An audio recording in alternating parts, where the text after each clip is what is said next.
Hello, good morning and welcome to this brand new edition of the newspaper show right here on ET Now with me, Cheryl D'Souza. But let me take you through to the top 10 headlines that's there on the Economic Times this morning. And the first up is that the states have issued guidelines on opening up. Remember that you had the government, central government also come out with those particular guidelines on Saturday, and following that you had the states also come out with their set of guidelines over the weekend. Moving on, you have the next headline that's there on the Economic Times. That is, the Prime Minister Narendra Modi says the industry is returning to normalcy. After that, you have 50% jump in COVID test requests. Moving on to Tata versus Mistry case. Tatas are saying that the letters to Mistry gives no legal right. And with clients rethinking the projects, Infosys has flagged off risks.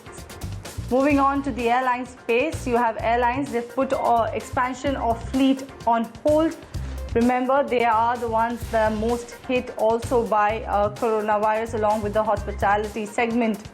Moving on to smartphone segment, the smartphone sales have fallen to fall 15% in the year 2020. And Cyclone may hit Gujarat and Maharashtra coast on June 3rd. That is a cautious note coming in from the IMD. This morning also you had some light showers in the city of Mumbai as well. Moving on, you have protests that is heating up.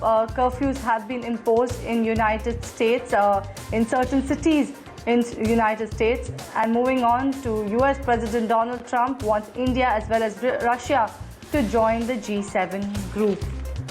So those are the top 10 headlines coming in on from Economic Times for you this morning. But let me move on and let me get you the top 5 market headlines from the paper. Higher margins for unhedged bets from today onwards. And SEBI is mulling listing window for unlisted NCDs. Moving on to some earnings report, you have IDBI Bank that's reported profit. They're hoping for a quick exit from the PCA framework. Talking about the banking space, local banks to trade rupee in overseas NDF market. And TVS Motor may lose a premium edge in face of multiple bumps. So these are the top 5 market headlines. And moving on now to the corporate headlines that's there on the Economic Times for you this morning. PFC and REC to offer loans at 9.5% to state discoms. That is the top corporate headline coming in from the Economic Times. Moving on, you have BDR that's entered into a deal with Cipla to make a remdesivir. Talking about the drug, remdesivir use may be managed by the government. Talking about another corporate headline, you have modest 3.5% hike in TCS revenue from Tata Group. And autos struggle to convert online bookings to sale. So those are the top corporate headlines coming in for you this morning. But let's talk about the top headline that's there across the newspapers, and that is definitely about Unlock 1.0. That is what the center has named it, Unlock 1. State governments also, they've also issued their fresh guidelines to allow the resumption of a number of activities, including malls and marketplaces in certain states. In the state of Maharashtra, that has been prohibited. The lockdown is extended till June 30th. But you have my colleague Utkarsh Chaturvedi joining us to give us more details on this particular move. Utkarsh, good morning. And what are the states saying this time around? So, when you speak about Maharashtra specifically, the biggest difference at this point of time is that they're done with the zone part. So there's no zones now. There's no orange, green, or red. What's there? There is a containment zone where the non-essential activities are not allowed. It's going to remain as strict as it was. And then there are areas of Pune, Mumbai, cities like Nashik, Nagpur, Solapur, and some of the other cities which they have chosen. And there is where there are certain relaxations which are being given vis-a-vis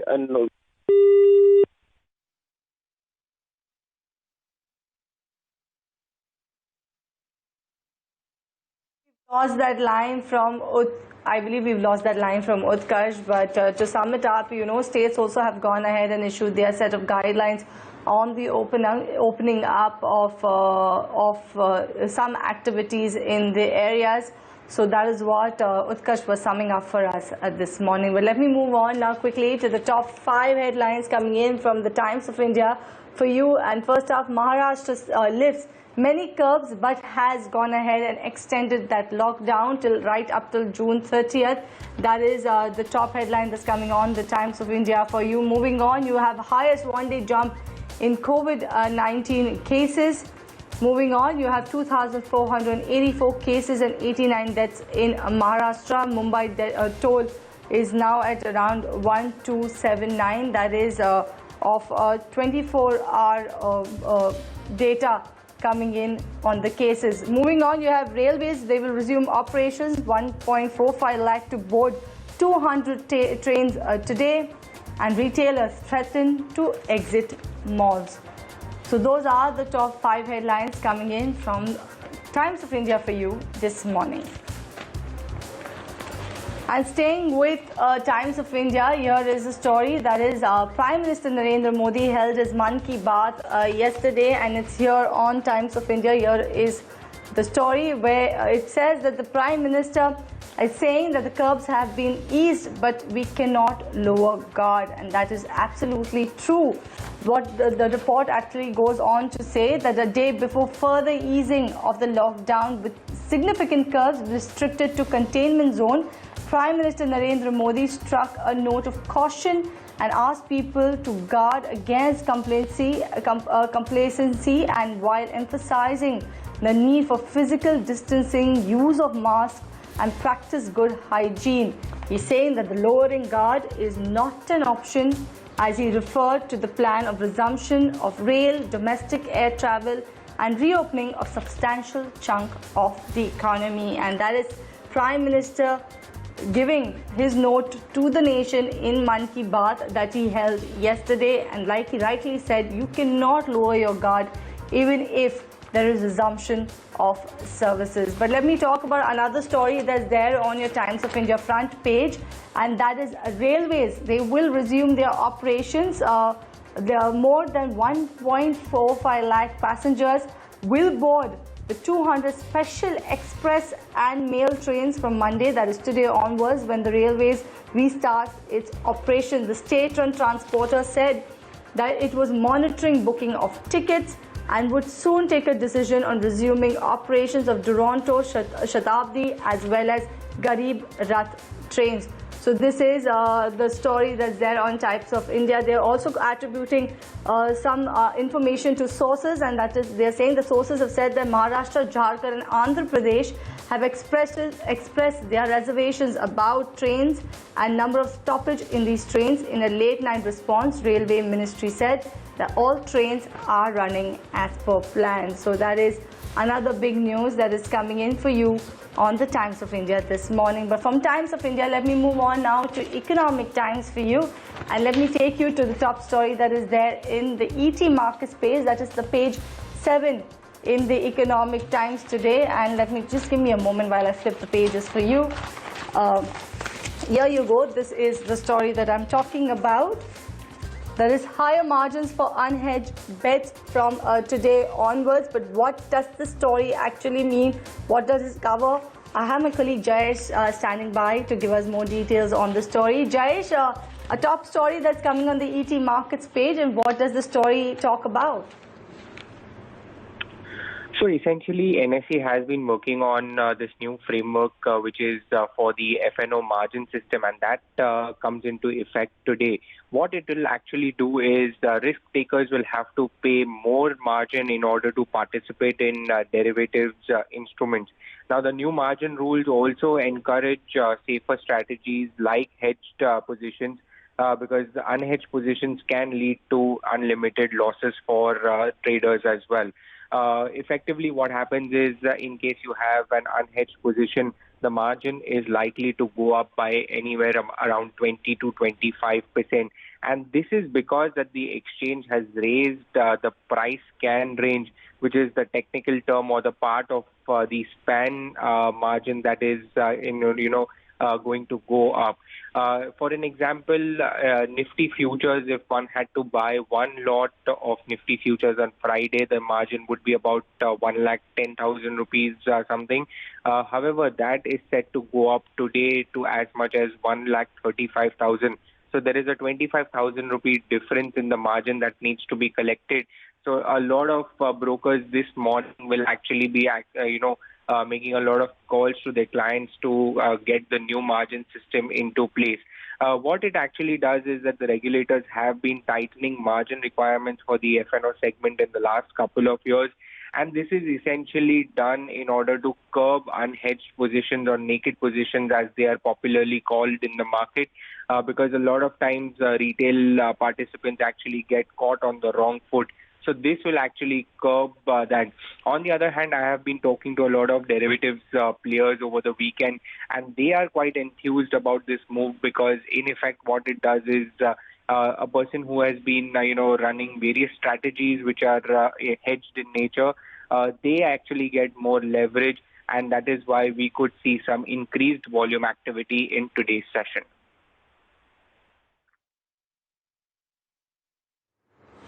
All right, thank you, Jayesh, for taking us through that story that's there on the ET markets page. But let's move on and let's talk about the top story that's there on the ET, and that is the front page story here. It is SEBI mulls one-time listing window for unlisted NCDs. And this is top story on the Economic Times. To talk more on this, I'm joined by my colleague Ajay. Ajay, top story coming in on Economic Times this morning. The SEBI is mulling one-time listing window for unlisted NCDs. What does the story mean, and what is the reporter talking about in the story?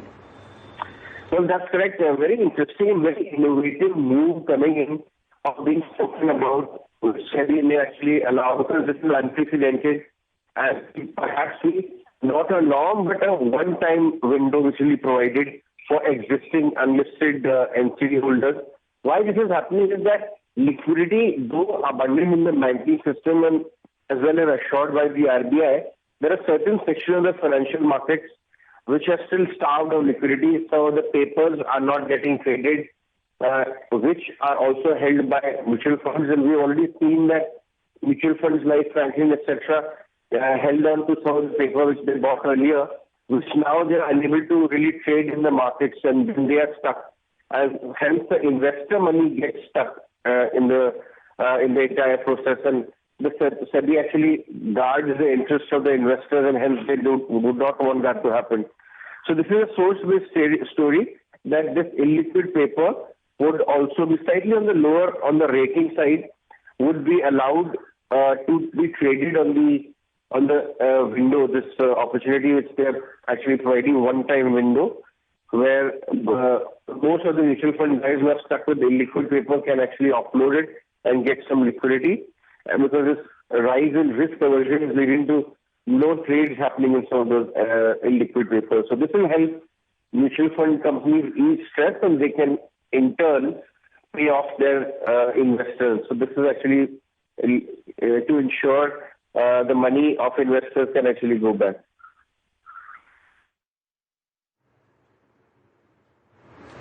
All right, Ajay, thank you for joining us and giving us a gist of that top story that's there on the Economic Times. But let me move on to Economic Times page 11 for you and talk about a global headline and a big story.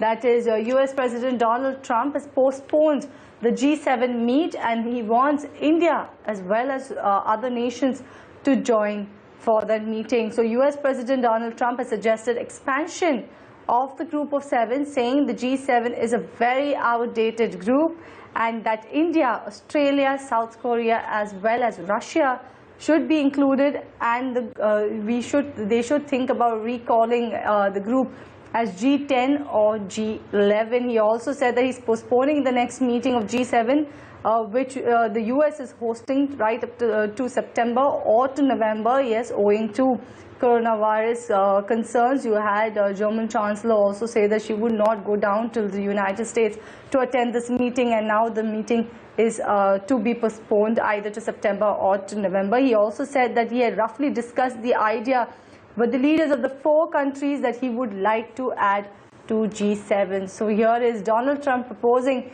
that India be made part of G7 in a way they will expand G7 and include some more nations into it. That includes India as well. But let me move on from Economic Times page 11 to Times of India page 11, and that is the business page in Times of India. And I'm going to talk about two big stories that is there on that particular paper. But first, I would like to talk about Flipkart to you, and that is the government has rejected Flipkart's proposal to enter the food retail market, citing regulatory issues. So that is a big story that is there on the Times of India in the business page for you right here. This is the story. I'll directly read off the paper what the story actually means. The government has rejected Flipkart's proposal to enter the food retail business. They've cited regulatory issues for that. Last week, almost a year after Flipkart Farmers Mart had filed its application, the Department of Promotion of Industry and Industrial Trade, that is DPIIT, wrote to the Walmart Control Company that it cannot be allowed in food retail, which was carved out as a separate category for FDI as an entity to run a marketplace or has an equity from it, and will actually not be allowed to actually go ahead and sell products on its platform. So that is a big story that is coming in this morning on the Times of India business page for you. That is, government has rejected Flipkart's plan to enter the food retail segment. But talking about another story that is there on the Times of India business page, and that is retailers have threatened to exit the malls. They are seeking rent waivers. They are also saying new agreements. They want new agreements to tide over the impact of COVID-19. But what exactly are the retailers asking the malls? I have my colleague Vinny joining us for more details. Vinny, take it away. The battle between the mall owners and the retailers is taking a very ugly turn, as you know, the decision of the centre allowing malls to reopen means, you know, the retailers in the malls also could reopen. But now retailers are looking for an agreement with the mall owners on, you know, how they can be paying rents or rent waivers for the next couple of months till things normalize, due to they will be having an impact of COVID-19. Retail will just see less footfalls. People will not be coming much to, you know, shop. So, you know, they are going to see a severe impact. Now, Rakesh Biani said that, you know, they said that they would not be able to survive without a collaboration, and if not, there will be a lot of job losses in the sector. So they require a collaboration. Even another large global brand, apparel brand of retailers, said that they have requested several malls, you know, for different and new agreements like revenue sharing models or rent waivers for a couple of months. So that is something that they are looking for, but mall owners have not actually given any such decision as yet. They have, you know, mall owners have gotten an ultimatum like DLF, Ambience, Nexus, Pacific and Phoenix Group. There's certain malls that have gotten ultimatums from retailers saying that they will exit if there is no new agreement, because they cannot open shop, but they will not be opening shop till any new agreement comes in. So, you know, this is a very tough situation for retailers as well as mall owners, and let's see what actually pans out between these two people and how this actually That takes is a turn. definitely an interesting development coming in on the retail front. But let's move on and let's talk about a warning that's coming in from the IMD. It's there on the page 9 of your Economic Times, and that is a cyclone is likely to hit the coast of Maharashtra and Gujarat on June 3rd. That is as per the IMD. This is adding the trouble for both the state, which is already struggling with the rise in COVID-19 cases. The IMD said that the conditions were turning favorable for a further advance of the southwest monsoon, and they're also saying the weather office also expects the monsoon to strike the Kerala coast this week, disagreeing with SkyMed, which already said that the monsoon had hit Kerala. So definitely something for us in the state of Maharashtra and Gujarat to watch out for is the cyclone is likely to hit both the coasts on June 3rd as per the IMD. But let's move on and let's talk about some more corporate news that you have, and that is a story that's there on the front page of the Economic Times, and that is personal letters to Tata-Mistry gives no legal rights. That is the word coming in from Ratan Tata himself. He's saying that Ratan Tata has rejected the claims that his personal letter of appreciation to Tata-Mistry, who is the father of Cyrus-Mistry, can be regarded as evidence of a quasi-relationship, a partnership, I beg your pardon, or any vested legal rights in Tata Sons. That is indeed one of the top stories that you have right here on the Economic Times, and you have snippets of what the letters are actually saying. Here you go. This is what the Economic Times paper is saying. A tale of 3 letters.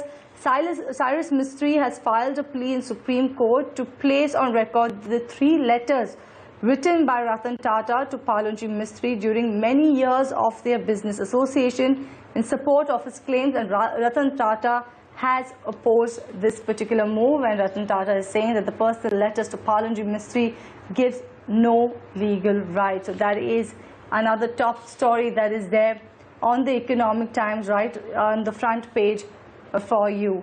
But let's move on and let's talk about the pharmaceutical space and something related to COVID-19 drug. And you have BDR Pharmaceuticals that has signed a manufacturing contract with Cipla. For what drug, for which drug, when will it be used, and how fast will this particular approval come in? You have my colleague Pankaj joining us with all the details. Pankaj, take it away. What is this particular partnership that BDR is having with Cipla? So, in an interesting development, as you pointed out, BDR along with Cipla has, given some BDR Pharmaceutical, which is a company, has signed a contract manufacturing deal, and this comes in with Cipla. This is for the well-known drug Remdesivir, which of course is patented by Gilead Sciences and is now also approved to treat COVID-19. When we just talk about BDR, however, this does not have a licensing pact with Gilead. So it's interesting to see, how this actually goes through. These are just initial comments that are coming in. We don't have further details apart from this. We are trying to get in touch with Cipla to get more details, but BDR is in fact to make Gilead drug for Cipla. This is Remdesivir. Let's see how developments happen. But one thing is for sure, that if this drug gets approved, then, going ahead, you will get much more news like this as to who is manufacturing for who, because you need a mass production coming in for this particular drug.